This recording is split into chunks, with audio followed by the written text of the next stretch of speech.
आपके कर्म जो बहुत जमा उनको प्रभु नष्ट कर देते हैं। फिर आपका जो प्रारब्ध आया है ऐसे गोद में लेके भुगताते हैं, गोद में लेके। ये मूर्ख लोग हैं, श्री भगवान कह रहे हैं, मूढ़ा मूर्ख लोग। कोई विश्वास नहीं करेगा ये हमारी साधना का फल नहीं है, नहीं है, क्योंकि हम जानते हैं। पर ये जो मूढ़ लोग होते हैं ये ऐसा मानते हैं कि श्री कृष्ण भी एक मनुष्य है, मानुषीम तन्माश्रितम। प्रभु को मनुष्य मानना, उनकी अवज्ञा करना दुर्गति का द्वार एकदम साफ है। मैं आप लोगों को अपने सुख के लिए हम करेंगे तो सुख हो जाएंगे, कभी नहीं होंगे। आप समझ लो, आंतरिक रास्ते की बात बता रहे हैं। यदि तुम दूसरों को सुख देने की बात सोचने लगो तो कभी दुखी नहीं होंगे। परहित सरिस धर्म नहीं भाई, हमारी ऐसी वृत्ति हो गई। जहां कहा जाता है छोटे छोटे जीवों को भी सुख पहुंचाओ, वहां तुम छोटे छोटे जीवों को मार के खाने लगे। कितने राक्षस भाव का हमारे हृदय में सृजन हो रहा है। जहां है किसी माई बहन को कहीं कोई विपत्ति, उसकी रक्षा करो, वो आप खुद असुर भाव से शोषण करने की भावना। जहां कोई गरीब दीन दुखी दिखाई दे उसको सहयोग करो, वहां उसी के साथ छल कपट करने का भाव। जहां आदेश है कि हर तरह से हमारा जीवन दूसरों के सुख के लिए हो, वहां हर तरह से हमारा जीवन दूसरों को दुख पहुंचाने के लिए। अब चाहे जहां भाग के जाओ तुम्हें सुख नहीं मिल सकता, क्योंकि तुम्हारे कर्म ऐसे हैं। यदि आप दूसरों को सुख पहुंचाना और धर्म से चलना और नाम जप करना, फिर आप बताओ आपको क्या दुख है। मान सकते हैं कि कर्म के अनुसार दुख आ सकता है, पर इतने आप हृदय में शीतल और आनंदित होंगे कि कोई भी दुख आपको शोकित नहीं कर पाएगा। भगवान देख रहे हैं, भगवान की सामर्थ्य से ही वो सामर्थ्यवान है। वो देख रहे हैं पर वो दया नहीं कर रहे हैं। ध्यान रखना, जैसे पीछे भगवान ने कहा मैं उनमें नहीं हूं, वो मेरे में नहीं। आप भगवान से विमुख हैं, मनमानी आचरण करते हैं, आप में हैं, वही हैं। वो देख रहे हैं, सर्व सामर्थ्यशाली, पर वो बचाएंगे नहीं आपको, आपकी रक्षा नहीं करेंगे। वो देख रहे हैं, सर्व सामर्थ्यशाली, पर वो बचाएंगे नहीं आपको, आपकी रक्षा नहीं करेंगे। आप भोगो, अवश्य में भोक्तव्यम कृतम कर्म शुभाशुभम। मयाध्यक्षेण प्रकृति, मेरी ही अध्यक्षता में चराचर सहित संपूर्ण जगत की रचना और नाश ये प्रकृति करती है। कुंती नंदन, इस जगत का परिवर्तन मेरी ही अध्यक्षता में होता है। दुर्गति, नाना प्रकार की योनियों में जाना, सबका फाइनल तो श्री भगवान के हाथ में है ना। मान लो बिना भजन की बात नहीं बनेगी। हर शब्द में भगवान का परिचय बताने का तात्पर्य यही है कि तुम केवल मेरा आश्रय ले लो, मैं तुम्हें बचाऊंगा इस माया के बंधन से, इस माया के प्रपंच। हम जान ही नहीं पाते माया क्या है। अगर बाहर से हो तो अंदर से ही है ना। एक एक वृत्ति हमारी माया में है। बाहर की वृत्ति का तो स्वरूप है ही, लेकिन अंदर की वृत्ति हमें ठग रही है, अंदर की वृत्ति। तो जो भगवान साक्षी है वही हमें बचा सकते हैं। इस सत्संग का सार यही है कि हमें दुख से बचने के लिए एकमात्र भगवान की शरण लेनी है। वो ज्ञान समुद्र है, वो हमें इस माया के चाल से, माया के प्रपंच से बचा लेंगे, क्योंकि उन्हीं की उपस्थिति में सब कुछ माया कर रही है, उन्हीं की अध्यक्षता में, उन्हीं की सामर्थ्य से हो रही है। तो जब इतनी महिमा प्रभु आपकी है तो फिर लोग आपका भजन क्यों नहीं करते हैं? क्यों आपको अपना स्वामी नहीं स्वीकार करते हैं? श्री भगवान कह रहे हैं, अब जानन्ति मां मूढ़ा मानुषीम तनुमाश्रितम परम भाव मजानन्तो मम भूत महेश्वरम। ये मूर्ख लोग हैं, श्री भगवान कह रहे हैं, मूढ़ा मूर्ख लोग। ये संपूर्ण प्राणियों के महान ईश्वर मुझको, खोल के भगवान वर्णन कर रहे हैं, हृदय खोल के, संपूर्ण प्राणियों के महान ईश्वर मुझको इस श्रेष्ठ भाव से न जानते हुए ये जानते हैं कि श्री कृष्ण भी एक मनुष्य है, और मुझे साधारण मनुष्य समझकर मेरी बात को अवहेलना करते हैं, मेरी लीला का उपहास करते हैं। श्री भगवान ये बहुत करुणा करके कह रहे हैं, ये मूर्ख लोग नहीं समझ पाते क्या भगवान, कौन भगवान, और परिणाम भोग रहे हैं। अगर आप शास्त्र की आज्ञा के अनुसार चले, आपसे सच्ची कहते हैं, कोई भी दुख नहीं दे सकता। आप सच्ची मान, प्रभु को प्रभु मान करके जो ही आप आत्मसमर्पण करेंगे तो सबसे पहली कृपा प्रभु की होती है कि आपके कर्म जो बहुत जमा उनको प्रभु नष्ट कर देते हैं। फिर आपका जो प्रारब्ध आया है ऐसे गोद में लेके भुगताते हैं, गोद में लेके। कहां दुख है? प्रकृति के संबंध में दुख है, प्रियाजू के संबंध में दुख है भला? पर ऐसी मूढ़ता छाई हुई है कि प्रियालाल एक बाहरी से लगते हैं और संसार अपना लगता है, शरीर अपना लगता है। तो जो अपना लगता है तो भोगो। अगर प्रियालाल अपने लगते, सही आपसे कहते हैं, हर समय इतना उत्साह गुरु प्रताप से रहता है कि उसी उत्साह में ऐसे मस्त एकदम। तो आप कहोगे कि आप बचपन से भजन में लगे हो इसलिए। नहीं, हम कल किसी साधक से कह रहे थे कि कोई विश्वास नहीं करेगा ये हमारी साधना का फल नहीं है, नहीं है, क्योंकि हम जानते हैं ये हमारी प्रियाजू की शरणागति का फल है। प्रभु कह रहे हैं ये मूर्ख लोग हैं। अब जानन्ति मां मूढ़ा मानुषीम तनुमाश्रितम, ये मूर्ख लोग मेरे को, जो मैं संपूर्ण प्राणियों का महान ईश्वर हूं, ये मेरे पर श्रेष्ठ भाव न रखकर समझते हैं श्री कृष्ण भी मानुषीम तनु, ये मनुष्य शरीरधारी हैं। और ये मनुष्य शरीरधारी समझ करके मेरी बात का उपहास कर देते हैं, अवज्ञा कर देते हैं। जिनकी सत्ता स्फूर्ति पाकर प्रकृति अनंत ब्रह्मांडों का क्षण में सृजन करती है, चराचर स्थावर जंगम प्राणियों को जिनकी सामर्थ्य से प्रकृति प्रकट करती है, प्रकृति और उसके कार्य मात्र का संचालन, प्रवर्तक, शासक, संरक्षक एकमात्र जो है वो है श्री कृष्ण। श्री कृष्ण के ही भय से भयभीत होकर वायु प्रवाहित होती है, सूर्य तपता है, प्रकृति अपना सर्वस्व कार्य करती है। प्राणी अपने कर्मों के अनुसार जिन जिन लोकों में जाते हैं, उन उन लोकों के लोकपतियों पर भी जिनका आदेश चलता है वो है श्री कृष्ण। जो ईश्वरों का भी ईश्वर है वो है श्री कृष्ण।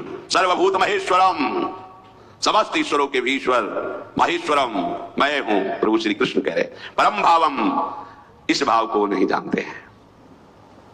ये भाव मनुष्य शरीर में ही हमें प्राप्त करने को मिलेगा, देव शरीर में भी नहीं भाव प्राप्त कर सकते हैं। बहुत बहुत बढ़िया दांव लग गया, जिसे आप खिलवाड़ में जीवन काट रहे हैं ना, बहुत कीमती देवता लोग तरसते हैं। देव दुर्लभ ही कही गई है मनुष्य देव, क्योंकि ये भाव आपको इसी योनि में प्राप्त हो सकता है, मनुष्य शरीर में, ब्रह्मा बनने पर भी नहीं। इसीलिए जो प्रभु की चरणारविंद की भक्ति करते हैं वो कहते हैं पारमेष्टम न महेंद्र जिष्णुम, मुझे ब्रह्मा का पद नहीं चाहिए, इंद्र का पद नहीं चाहिए, सम्राट पद नहीं चाहिए, योग की सिद्धियां नहीं चाहिए, मोक्ष भी नहीं चाहिए। हे कृष्ण, बस आपका नाम जपूं, आपके ध्यान में मगन रहूं। समस्त कर्मों का उलटफेर करने में जिनकी इशारे की जरूरत है, उलटफेर करने में, मतलब आपका भाग्य एकदम ही निकृष्ट कर्मों से युक्त है। जैसे सुदामा जी के भाग्य में लिखा था क्षय श्री, दरिद्रता, वैभव का नाश, श्री का नाश। और जब तंदुल पाए भगवान ने तो उलटफेर कर दिया, क्षय का उल्टा करो यक्ष, और श्री उल्टा इधर रख लो, यक्ष श्री। क्षय श्री तो अब यक्ष श्री, मतलब कुबेर भी जिनके धन की याचना करे ऐसा वैभव सुदामा को दे दिया, जैसे द्वारिकापुरी वैसे सुदा। ये सामर्थ्य केवल श्री कृष्ण में है, किसी दैवी शक्ति में नहीं। तुम्हारे पूरे भाग्य को पलट दे, तभी तो हम वृंदावनवासी बनते हैं। ये हमारे भाग्य से थोड़ी है, हमारे भाग्य को पलट दिया लाडली जी ने, तभी तो हम ठसक से रहते हैं कि हम मरेंगे तो यही मरेंगे। तो तुम अपने भाग्य के विधाता थोड़ी हो कि तुम सोचोगे वही हो जाएगा। अरे जो लिलाट में लिखा है ये सिद्धांत है, जन्म मरण ब्याह गति जोई, जस जहां लिखा तहां तस होई।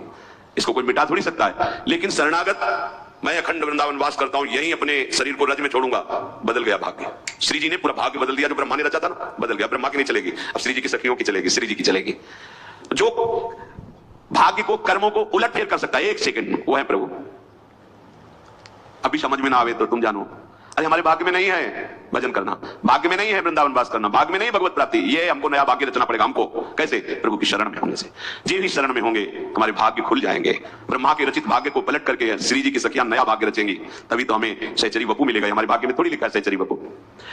उलट फेर करने में जो सर्वथा परम स्वतंत्र है वो है श्री कृष्ण, और श्री कृष्ण जिनके अधीन है वो है हमारी लाडली जी, जाके अधीन सदाई सावरो या ब्रज को शिरतात। पर ये जो मूढ़ लोग होते हैं ये ऐसा मानते हैं कि श्री कृष्ण भी एक मनुष्य है। मानुषीम तनुमाश्रितम, प्रभु को मनुष्य मानना, उनकी अवज्ञा करना, दुर्गति का द्वार एकदम साफ कर लेना है। क्योंकि अगर दुर्गति में कोई बाधा डाल सकता है तो श्री कृष्ण आश्रय ही, दूसरा हमारी दुर्गति को रोक नहीं सकता। साधारण मनुष्य अपने को शरीर, कुटुंब, परिवार, धन संपत्ति, पद अधिकार के आश्रित मानता है, ऐसे ही समझता है श्री कृष्ण भी ऐसे ही। पर उनकी लीलाओं का जो श्रवण और कथन चिंतन करते हैं उनको तो ये भ्रम नहीं होना चाहिए। भला एक कोयला कोई मुख में जलता हुआ रखे मनुष्य, कोई भी नहीं रख सकता। और भगवान दावानल पी गए, पूरे जंगल की आग को पी गए। 2 बार भागवत में वर्णन है, मुंजा टवी में जब आग लगी तो भगवान पी गए। एक बार पूरे दावानल में गोपों ने जब पुकार की तो भगवान ने कहा आंख बंद कर लो और पी गए। एक बार सबने देखा वो बंशीबट में है, भगवान वहां से उनको बंशीबट में, कालिया के जहर से बचाना, गिरिराज जी को उठाना, देवराज इंद्र का आके शरण में होना, बड़े बड़े भगवान के लीला चरित्रों में ऐसा दिखाई देता है कि ना कोई योगी कर सकता है, ना कोई महान तपस्वी, ये तो केवल भगवान ही कर सकते हैं। साधारण प्राणी भगवान को अपने जैसा ही मनुष्य मानते हैं, इसलिए भगवान की आज्ञा का उल्लंघन कर देते हैं। अब कैसे उनको बताएं कि इतने सुंदर, इतने प्यारे हैं कि कोई भी इनको गले लगाने के लिए लालायित हो जाए। कोई भी, राक्षस भी हो गए, सूर्पनखा भी भगवान श्री राम को देख करके आसक्त हो गई है। कोई ऐसा नहीं, इनका रूप ही ऐसा है। और जब इनके सामने कोई होता है और उसके हृदय में इनके रूप को देखकर आकर्षण होता है तो यही भावना होती है। जब कोई बहुत प्यारी वस्तु होती है तो छूने का मन होता है ना, और ये तो प्यार के समुद्र है, हृदय से लगाऊं, नेत्रों से इनको देखता रहूं, इतनी सौरभ अंगों में कि घ्राणेन्द्रिय आसक्त हो जाती है और संपूर्ण इंद्रिया मन आसक्त।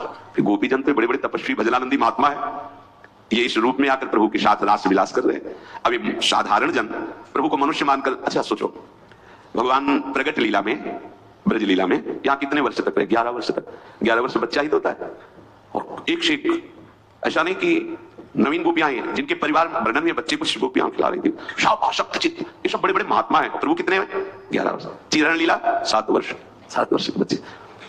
ये क्या लौकिक बातें हैं? भगवान योगियों के जो गुरु हैं योगींद्र जन, उनके भी इसलिए महान योगेश्वर हैं। अब भगवान को भगवान न मानकर ऐसे लौकिक, तो भगवान चोर हैं, माखन चोरी करते हैं। बाबा के यहाँ बाल्टियों में या पात्रों में माखन ये सब नहीं रखा जाता था, कुंड थे, कुंड, दूध का, दही का, मक्खन का, घी का, ऐसे बड़े बड़े कुंड थे। बोले कितनी गाय? बोले 10 लाख गाय हैं। 10 लाख गाय, हजारों सेवक। अब गाय 10 लाख गाय का अगर लाख भर ऐसे ही छोड़ दो, 9 लाख गाय का दूध कितना होगा? तो वहां कोई बाल्टियों में थोड़ी था, खार, दूध दही के खार, बड़े बड़े तालाब जैसे, ऐसे घी के, मक्खन के, और रोज ताजा मक्खन निकलता था। और अकेला लाडला कन्हैया, बाबा का तो अकेला लाडला कन्हैया। बलराम जी तो पता ही है कि रोहिणी जी के लाडले हैं, तो उनको पता है वसुदेव जी की प्रियता के कारण उनको यहाँ बाबा के यहाँ रखा गया। लेकिन उनको ये पता है कि लाडला मेरा और पूरे ब्रजमंडल का लाडला है। बोला वो माखन चोरी करेगा? समझो ना। अरे वहां अगर पूरा ब्रजमंडल स्नान करना चाहे तो बाबा के यहाँ मक्खन से स्नान कर सकता है।